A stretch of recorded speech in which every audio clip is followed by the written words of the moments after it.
નમસ્કાર દર્શક મિત્રો, રિયલ સમાચારમાં આપનું હાર્દિક સ્વાગત છે। સમાચારોની શરૂઆત કરતા પહેલા એક નજર કરીએ આજના મુખ્ય સમાચારો પર।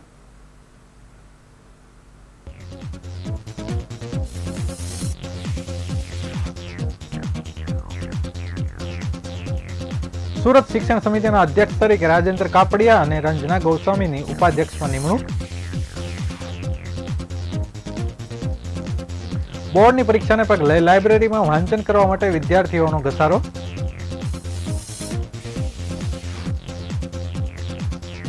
સોશિયલ મીડિયામાં સસ્તા રમકડાની જાહેરાતો મૂકી છેતરતી ટોળકી પકડાય।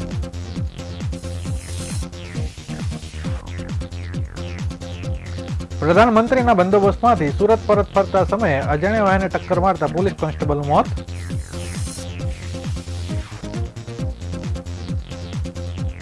નવી સિવિલ હોસ્પિટલમાં જર્જરિત બિલ્ડિંગમાંથી સીલિંગ ફેન માથે પટકાતા માતા ઈજાગ્રસ્ત।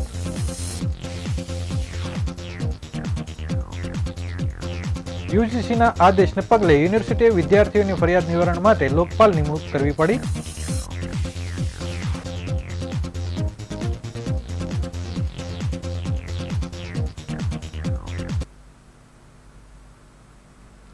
સમાચારો વિગતવાર જોઈએ।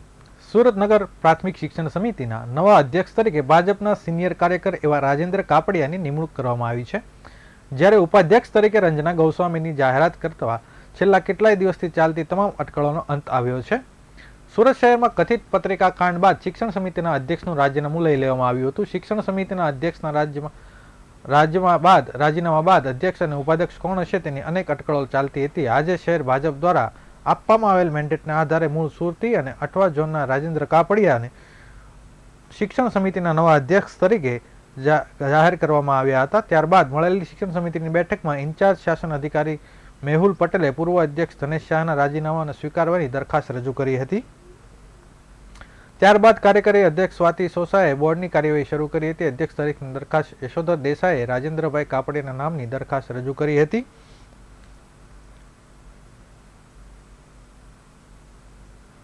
તેને સંજય પાટીલે ટેકો જાહેર કર્યો હતો। કાર્યકારી અધ્યક્ષ સ્વાતિ સોસાએ કોઈ દરખાસ્ત આવી ન હોય રાજેન્દ્ર કાપડિયાને અધ્યક્ષ જાહેર કર્યા હતા। ત્યારબાદ અધ્યક્ષ રાજેન્દ્ર કાપડિયાએ ઉપાધ્યક્ષની દરખાસ્ત માંગી હતી। તે દરખાસ્ત વિનોદ ગજેરાએ રજૂ કરી હતી અને તેને અનુરાગ કોઠારીએ ટેકો આપ્યો હતો।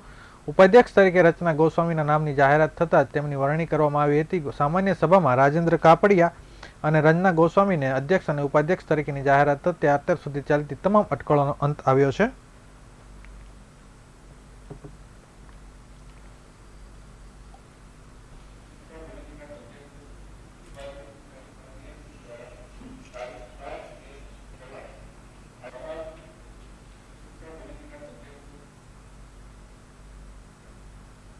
રાજેન્દ્ર ધનસુખલાલ કાપડિયા આજ રોજ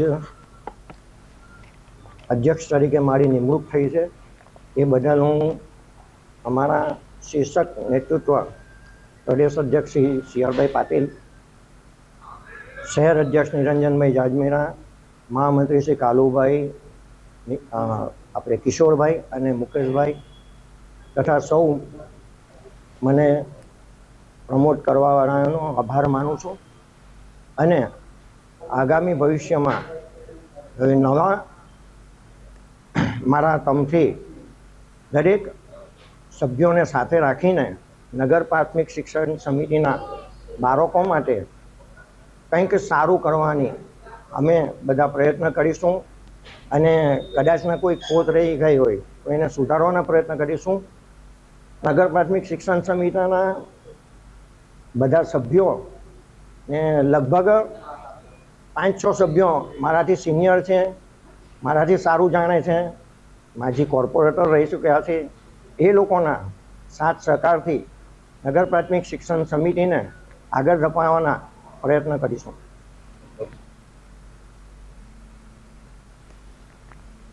સુરતમાં આગામી દિવસોમાં ધોરણ 10 અને 12ની બોર્ડની પરીક્ષા આવી રહી છે, ત્યારે વિદ્યાર્થીઓએ સૌથી વધારે ચિંતા વાંચનની હોય છે, કારણ કે ઘણા વિદ્યાર્થીઓના ઘરે વાંચવા માટે અગવડતા હોય છે, તો કેટલાક વિદ્યાર્થીઓના ઘર રસ્તા નજીક હોવાના કારણે, વાહનોના અવાજ સતત આવતા હોવાના કારણે અથવા તો કેટલાક વિદ્યાર્થીઓના ઘર પાર્ટી પ્લોટ નજીક હોવાના કારણે પાર્ટી પ્લોટમાં થતા ફંક્શનના કારણે અગવડતા પડતી હોવાથી વિદ્યાર્થીઓ બરાબર વાંચી શકતા નથી। ત્યારે આવા વિદ્યાર્થીઓએ પોતાનું પૂરું ધ્યાન ભણવામાં આપી શકે એટલા માટે સૌરાષ્ટ્ર પટેલ કેળવણી મંડળ દ્વારા વિદ્યાર્થીઓ માટે લાઇબ્રેરીની સુવિધા ઊભી કરવામાં આવી છે. જેડી ગાબાણી લાઇબ્રેરી અને ડીબી તેજાણી વાંચનાલય સૌરાષ્ટ્ર પટેલ કેળવણી મંડળ દ્વારા ચલાવવામાં આવી રહ્યું છે. આ વાંચનાલયમાં વિદ્યાર્થીઓ વાંચવામાં કોઈ પણ પ્રકારની અગવડતા ન પડે એટલા માટે તમામ પ્રકારની સુવિધાઓ આપવામાં આવી રહી છે. એક સાથે 1500 જેટલા વિદ્યાર્થીઓ સામૂહિક વાંચન કરી શકે અને તેના માટે ઇન્ફ્રાસ્ટ્રક્ચર પણ વાંચનાલયમાં ડેવલપ કરવામાં આવ્યું છે.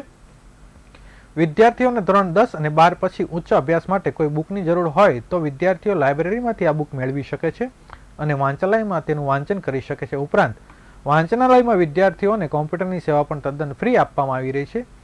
લાઇબ્રેરી અંદર વિદ્યાર્થીઓને ખૂબ સારી સુવિધા મળતી હોવાના કારણે ઘણા વિદ્યાર્થીઓ 8 થી 10 કલાક જેટલો સમય લાઇબ્રેરીમાં વાંચન કરવા માટે વિતાવી રહ્યા છે.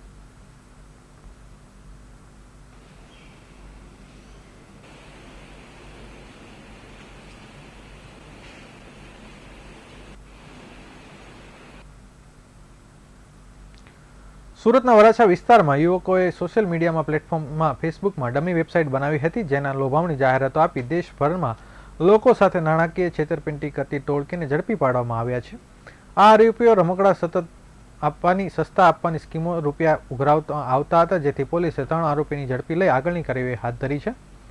ફેસબુક ઉપર ફ્લિપકાર્ટ નામની ડમી વેબસાઇટ બનાવી છે. રમકડા વેચવાના બહાને છેતરપિંડી કરવામાં આવતી હતી. માત્ર 389 રૂપિયામાં રમકડાની લોભામણી સ્કીમો આપી છેતરપિંડી કરવામાં આવી હતી. અલગ અલગ 3500થી વધુ લોકો સાથે છેતરપિંડી કરવામાં આવી હતી. આ ટોળકી પોલીસ ફરિયાદ નહીં થાય તે માટે નાની રકમથી છેતરપિંડી કરતી હતી. પોલીસ બેંક એકાઉન્ટ તપાસતા મોટા ખુલાસા થયા છે, જેમાં 13,83,000થી વધુની મત્તા એકાઉન્ટમાં જમા હતી. ઝડપાયેલા ઈસમો ફેસબુક પર દર 2 દિવસે આઈડી બદલી ડિલીટ કરતા હતા. વરાછા પોલીસે ગુનો નોંધી અવનિક ભરત વઘાસિયા, નિખિલ હસમુખ સાવલિયા અને લક્ષણ ઉર્ફે ભૂરિયો પંકજ ડાવરાને ઝડપી પાડ્યા હતા. પોલીસ તપાસમાં મોટા ખુલાસા થાય તેવી શક્યતાઓ સેવવામાં આવી રહી છે.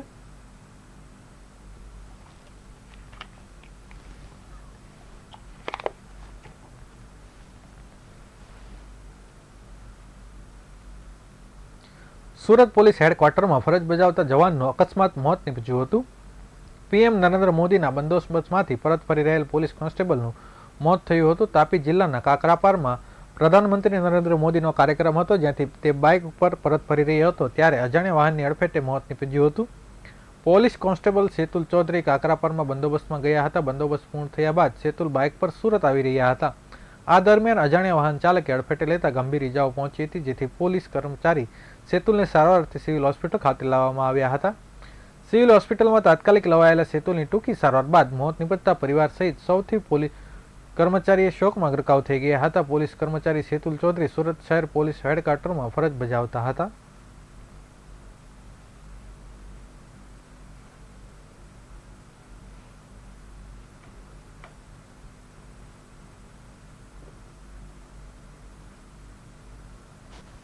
સુરતની નવી સિવિલ હોસ્પિટલ સતત વિવાદમાં રહેતી હોય છે, ત્યારે નવી સિવિલ હોસ્પિટલની જર્જરિત બિલ્ડિંગના વોર્ડ નંબર J4માં વોર્ડમાં સીલિંગ ફેન માથે પટકાતા બીમાર પુત્રની સારવાર માટે આવેલી માતાને ઈજા પહોંચી હતી, જેથી ઈજાગ્રસ્તને માથે પાટો બાંધીને સારવાર શરૂ કરવામાં આવી હતી. સિવિલમાં બીમાર પુત્ર સાથે રહેતી વર્ષાબેન રાઠોડ પર પંખો ધરાશયી થયો હતો, જેથી વર્ષાબેનને માથામાં ભાગે ઈજા પહોંચી હતી અને લોહી લુહાણ થઈ ગયા હતા. તાત્કાલિક હાજર તબીબી સ્ટાફે વર્ષાબેનને માથે પાટાપિંડી કરી હતી. ત્યારબાદ તેમને પણ દાખલ કરી દેવામાં આવ્યા હતા. વર્ષાબેને કહ્યું હતું કે હું ચલથાણ રહું છું, મારા દીકરાને 3 મહિનાથી સારવાર સાથે રહું છું. બપોરના સમયે જમીને બાજુના ખાટલા પર આરામ કરતી હતી. આ દરમિયાન મારા માથે પંખો પડ્યો હતો, જેથી લોહી નીકળવા લાગ્યું હતું. જોકે તેને તાત્કાલિક સારવાર મળી ગઈ હતી. સમગ્ર ઘટનાને લઈ સિવિલ તંત્રને હોસ્પિટલમાં તમામ મખા ચેક કરવા માટે આદેશ આપ્યા હતા.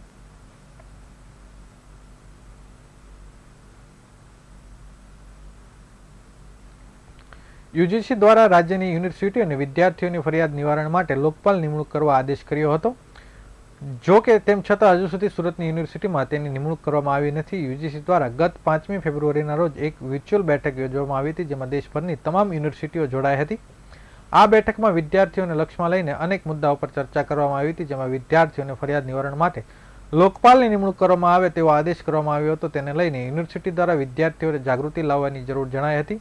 તો યુનિવર્સિટી દ્વારા કેમ્પસમાં બેનર અને બોર્ડ લગાવવામાં રહેશે. વેબસાઇટ તેમજ બુલેટિન ઓફ ઇન્ફોર્મેશન પણ માહિતી પ્રકાશિત કરવાની રહેશે. તેમજ યુજીસી દ્વારા શૈક્ષણિક ક્ષેત્રની શરૂઆતમાં વિદ્યાર્થીઓ સાથે દર 6 મહિને એમ્બર્ડ પર્સનલ એક બેઠક કરવાનું પણ સૂચન કરવામાં આવ્યું છે.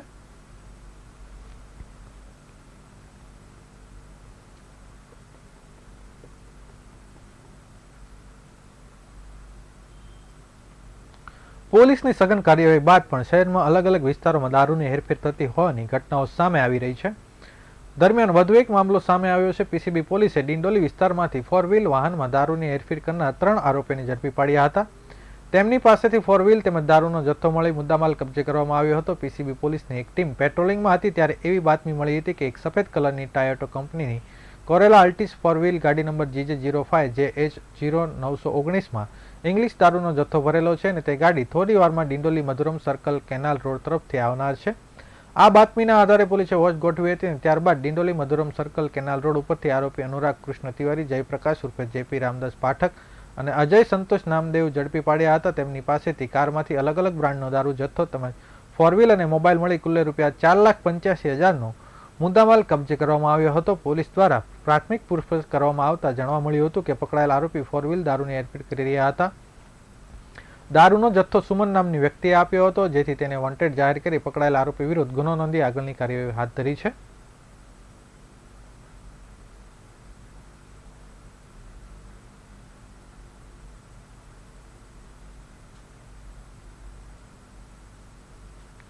એરટેલ 5G પ્લસની શરૂઆતના એક વર્ષની અંદર ભારતની અગ્રણી ટેલિકોમ્યુનિકેશન સેવા પ્રદાનમાં એક ભારતીય એરટેલે જાહેરાત કરી હતી કે તેના ગુજરાતભરમાં 2.2 મિલિયન વધુ 5G ગ્રાહકો છે. કંપનીએ એ પણ જાહેરાત કરી કે એરટેલ 5G પ્લસ સેવા લોન્ચ થઈ અને માત્ર 12 મહિનામાં રાજ્યના તમામ જિલ્લાઓમાં ઉપલબ્ધ છે. એરટેલની 5G સેવા હવે દેશના તમામ જિલ્લાઓ અને કેન્દ્ર શાસિત પ્રદેશોમાં ઉપલબ્ધ છે.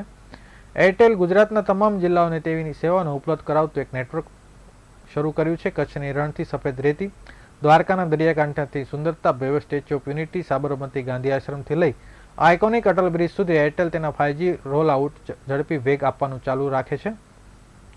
એરટેલ એમ પણ જણાવ્યું હતું કે 5G કવરેજ ગુજરાતના તમામ 33 જિલ્લાઓ, કેન્દ્રશાસિત પ્રદેશ દાદરા નગર હવેલી, દમણ અને દીવમાં પણ ઉપલબ્ધ છે.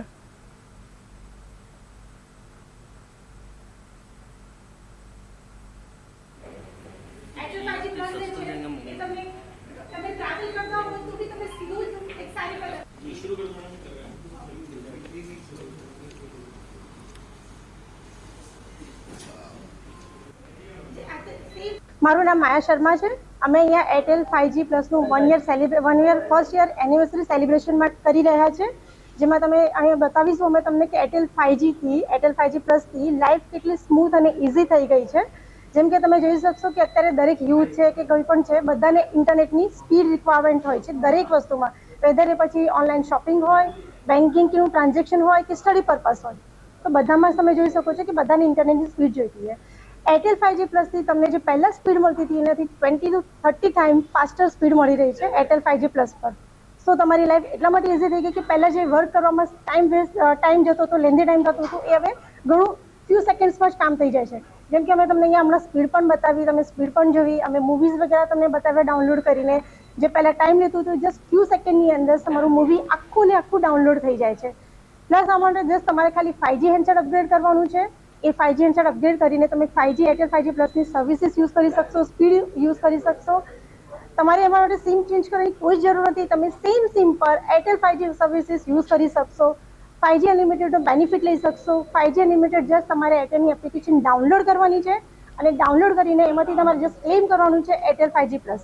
એનાથી તમે ઓસમ સ્પીડ માણી શકશો, જેનાથી તમારું life, study purpose, office work બધું સ્મૂથ ઇઝી થઈ જશે. સમાચારો સમાપ્ત કરતા પહેલા ફરી એક વખત નજર કરીએ આજના મુખ્ય સમાચારો પર.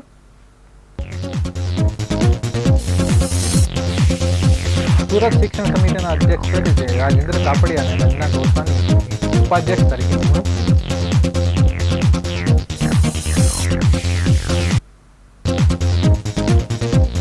બોર્ડની પરીક્ષાને પગલે લાઇબ્રેરીમાં વાંચન કરવા માટે વિદ્યાર્થીઓનો ઘસારો.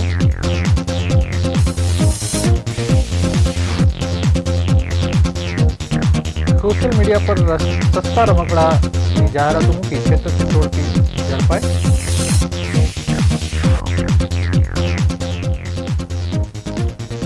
પીએમના પોલીસ બંદોબસ્તમાંથી પરત ફરતા પોલીસ કોન્સ્ટેબલ મોત.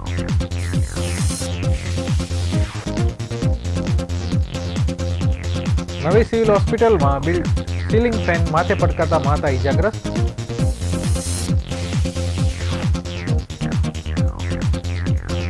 યુજીસીના આદેશને પગલે યુનિવર્સિટીએ હવે લોકપાલની નિમણૂક કરવી પડશે.